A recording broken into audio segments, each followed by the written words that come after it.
نبی صلی اللہ علیہ وسلم نے ارشاد فرمایا، قسم ہے اس ذات کی جس کے قبضے میں میری جان ہے، کہ بندہ اللہ تعالیٰ کو پکارتا ہے تو اللہ تعالیٰ اس پر ناراض ہونے کی وجہ سے منہ موڑ لیتا ہے۔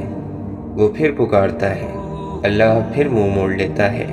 وہ بندہ پھر پکارتا ہے تو اللہ تعالیٰ اپنے فرشتوں سے کہتا ہے کہ میرے بندے نے میرے سوا اور کسی کو پکارنے سے انکار کر دیا ہے، لہٰذا میں نے اس کی دعا قبول کر لی۔ اپنی کمائی پاک رکھو، تمہاری دعا قبول ہوگی۔ مجھے غریبوں میں تلاش کرو، کیونکہ غریبوں کے ذریعے سے ہی تمہیں مدد اور روزی ملتی ہے۔ جو شخص اپنے ظالم کو بد دعا دیتا ہے وہ اپنا بدلہ لے لیتا ہے۔ انسان خدا کا اور خدا اس کا راز ہے۔ سچی اور میٹھی بات بھی ایک صدقہ ہے۔ دنیا بیماریوں کی جگہ ہے اور لوگ اس میں بیماروں کی طرح ہیں۔ جب اللہ کسی بندے سے بھلائی کرنا چاہتا ہے تو اس کو اپنے نفس کے عیب دکھا دیتا ہے۔ تم میں سے کوئی شخص بھی صرف اپنے عمل سے نجات نہیں پائے گا۔ نفس کی خواہش اور شہوت ابن آدم کی سرشت میں رکھ دی گئی ہے۔ خواہش کا چھوڑ دینا بندے کو امیر کر دیتا ہے اور اس کی پیروی کرنا امیر کو اسیر بنا دیتا ہے۔ اگر تم اللہ کو پہچان لیتے جیسا کہ اس کے پہچاننے کا حق ہے تو سمندروں پر پاؤں پاؤں چلتے اور تمہاری دعا سے پہاڑ اپنی جگہ سے ہل جاتے۔ برے کام سے پشیمانی توبہ ہے۔ شیطان اکیلے آدمی کے ساتھ ہوتا ہے اور دو لوگوں سے وہ دور ہو جاتا ہے۔ حکمت مومن کی کھوئی ہوئی چیز ہے، جہاں اسے پائے وہ اس کا سب سے زیادہ مستحق ہے۔ نیک لوگوں کی صحبت نیکی کرنے سے بہتر اور برے لوگوں کی صحبت بدی کرنے سے بدتر ہے۔ جھوٹ بھی دراصل منافقت ہی کا حصہ ہے۔ جس نے کسی کے عیب کو دیکھا اور اس کی پردہ پوشی کی تو اس نے گویا ایک درگور انسان کو زندہ کر دیا۔ جو آدمی لوگوں سے مال جمع کرنے کے لیے بھیک مانگتا ہے وہ انگارے جمع کر رہا ہے۔ تھوڑے انگارے جمع کرے یا زیادہ، یہ اس کی اپنی مرضی ہے۔ اچھا شخص وہ ہے جس کی عمر دراز اور عمل نیک ہو، اور بدترین وہ ہے جس کی عمر دراز اور عمل خراب ہو۔ 5 چیزوں پر یہ 5 سزائیں ملتی ہیں۔ جو قوم عہد کو توڑتی ہے اللہ تعالیٰ اس پر دشمن مسلط کر دیتا ہے۔ جو اللہ تعالیٰ کے احکام کے خلاف فیصلہ کرتی ہے اللہ تعالیٰ ان کو تنگ دست کر دیتا ہے۔ جس قوم میں بدکاری عام ہو جاتی ہے اس میں طاعون پھیل جاتی ہے۔ جو قوم ناپ تول میں کمی کرتی ہے وہاں زرعی پیداوار میں برکت نہیں رہتی اور قحط سالی پھیل جاتی ہے۔ جو قوم زکوٰۃ نہیں دیتی اللہ تعالیٰ ان پر رحمت کی بارش نازل نہیں کرتا۔ دعا عبادت کا مغز ہے۔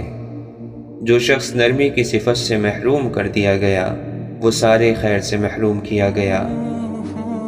جب کسی فاسق آدمی کی تعریف کی جاتی ہے تو عرش اعظم کانپ اٹھتا ہے۔ آدمی اس شخص کے ساتھ ہے جس سے وہ محبت کرتا ہے۔ مومن کی فراست سے بچو کیونکہ وہ اللہ کے نور سے دیکھتا ہے۔ اللہ تعالیٰ جمیل ہے اور جمال کو پسند فرماتا ہے۔ صبر وہ ہے جو مصیبت کی پہلی ٹھوکر لگنے پر کیا جاتا ہے۔ جو اپنے دوست کو کسی گناہ کا طعنہ دے وہ اس گناہ کا مرتکب ہونے سے پہلے نہیں مرے گا۔ ایمان کے بعد بڑی نعمت نیک عورت ہے۔ جب کوئی عورت مرے اور اس کا خاوند اس سے راضی ہو تو وہ جنت میں جائے گی۔ برے دوستوں سے بچو کیونکہ وہ تمہارا تعارف بن جاتے ہیں۔ نیک دوست کی مثال ایسی ہے جیسے مشک بیچنے والے کی دکان کہ کچھ فائدہ نہ بھی ہو تو خوشبو تو ضرور آئے گی، اور برا دوست ایسے ہیں جیسے بھٹی کی آگ، نہ لگے تب بھی دھوئیں سے کپڑے ضرور خراب ہوں گے۔ غریبوں کے ساتھ دوستی رکھ اور امیروں کی مجلس سے ڈر۔ جو شخص علم کی تلاش میں نکلا وہ اپنی واپسی تک گویا اللہ تعالیٰ کی راہ پر چلتا ہے۔ ایک عالم شخص شیطان کے لیے 1000 عابد سے سخت ہے، اور عالم کو عابد پر ایسی فضیلت ہے جیسے 14ویں رات کے چاند کو تمام ستاروں پر، کیونکہ عالم انبیاء کا وارث ہے، اور انبیاء کی میراث نہ دنیا تھی نہ درہم، بلکہ ان کی میراث علم تھا، بس جس نے وہ علم حاصل کیا اس نے بہت حاصل کیا۔ علم تو اللہ کا نور ہے جو گناہ گاروں اور بدبختوں کو نہیں دیا جا سکتا۔ یہ علم کا نقص ہے کہ اس میں اضافے کا خیال نہ ہو۔ مزید علم کی خواہش نہ ہونا اس بات کی دلیل ہے کہ آدمی اپنے علم سے فائدہ نہیں اٹھا رہا۔ سب سے بڑی خیانت یہ ہے کہ تم اپنے بھائی سے چھوٹی بات اس طریقے سے بیان کرو کہ وہ اس کو سچ سمجھے۔ آدمی کو جھوٹا بنانے کے لیے کافی ہے کہ جو کچھ کسی سے سنے اسے بلا تحقیق دوسروں کے آگے بیان کر دے۔ مسلمانوں میں اس شخص کا ایمان کامل ہے جو ان سب میں اچھے اخلاق والا ہے۔ جو شخص باوجود حق پر ہونے کے جھگڑا چھوڑ دے، میں اس کا ضامن ہوں کہ جنت کے کنارے میں اسے جگہ دوں گا، اور جو شخص جھوٹ بولنا چھوڑ دے اگرچہ مذاق ہی میں کیوں نہ ہو، میں اس کو جنت کے اندر گھر دوں گا، اور جو شخص اپنے اخلاق سنوارے میں اس کو جنت کے اوپر کے درجے میں گھر دلانے کا ضامن ہوں۔ مومن نہ تو طعنہ دینے والا ہوتا ہے، نہ لعنت کرنے والا، اور نہ فحش بکنے والا۔ دینی امور کے اظہار میں کسی ملامت کرنے والے کی ملامت سے نہ ڈر۔ جب کسی کے عیب نکالنے کا خیال تیرے دل میں پیدا ہو تو اس کے اظہار سے تجھ کو تیرا یہ خیال روک دے کہ مجھ میں بھی کچھ عیب ہیں۔ خدا کے بندوں میں بہترین بندہ وہ ہے کہ جب ان کو دیکھا جائے تو خدا یاد آ جائے، اور خدا کے بندوں میں بدترین بندے وہ ہیں جو ادھر ادھر کی چغلیاں لگاتے پھرتے ہیں، دوستوں میں جدائی ڈلواتے اور پاک لوگوں پر تہمت لگاتے ہیں۔ حیا ایمان کی علامت ہے، اور ایمان جنت کا ذریعہ ہے، اور بے حیائی گندگی ہے، اور گندگی دوزخ کا ذریعہ ہے۔ حیا سے صرف بھلائی ہی حاصل ہوتی ہے۔ حیا اور ایمان دونوں باہم ملے ہوئے ہیں، جب ایک اٹھا لیا جاتا ہے تو دوسرا بھی اٹھا لیا جاتا ہے۔ اے اللہ، مجھے مسکینی کی حالت میں زندہ رکھ، اور مسکینی کی حالت میں دنیا سے اٹھا، اور مسکینوں کے گروہ میں میرا حشر فرما۔ میں قیامت کے روز 3 آدمیوں کا مخالف ہوں گا۔ پہلا اس شخص کا جو میرے نام پر وعدہ کرے اور پھر دغا کرے، دوسرا اس شخص کا جو آزاد شخص کو بیچ کر اس کا روپیہ کھائے، تیسرا اس شخص کا جو مزدور سے پورا کام لے اور اس کی اجرت نہ دے۔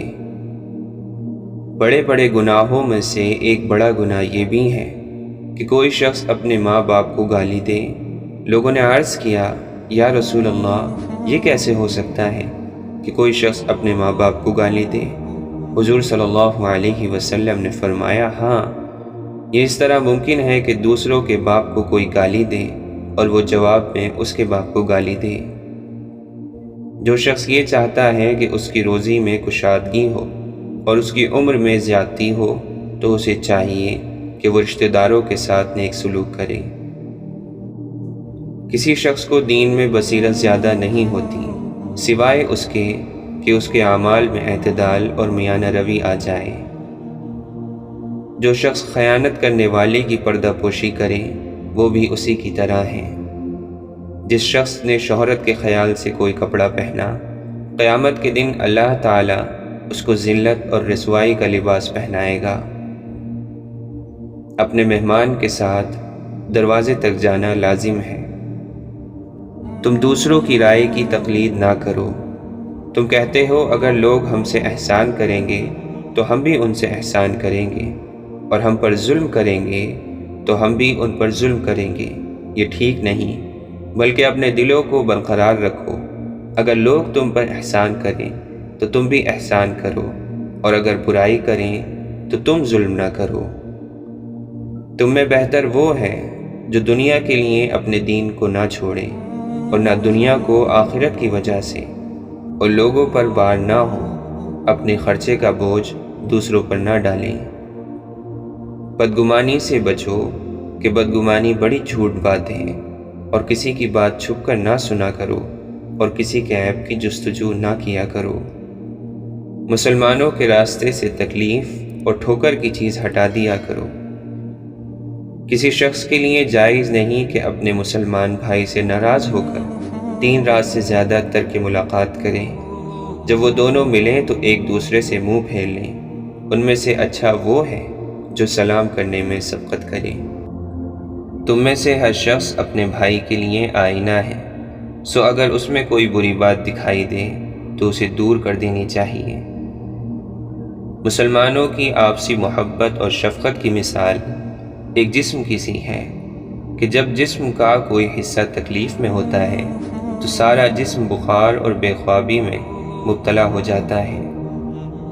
جو شخص لوگوں میں مشہور کرنے کے لیے کوئی عمل کرے گا، اللہ تعالیٰ اس کے عیبوں کو لوگوں میں شائع کرے گا اور اس کو حقیر اور ذلیل کرے گا۔ میں اس امت میں ایسے شخص سے اندیشہ کرتا ہوں جو بات تو دانائی کی کرے لیکن عمل اس کا ظالمانہ ہو۔ معاف کرنے سے اللہ تعالیٰ آدمی کی عزت بڑھا دیتا ہے۔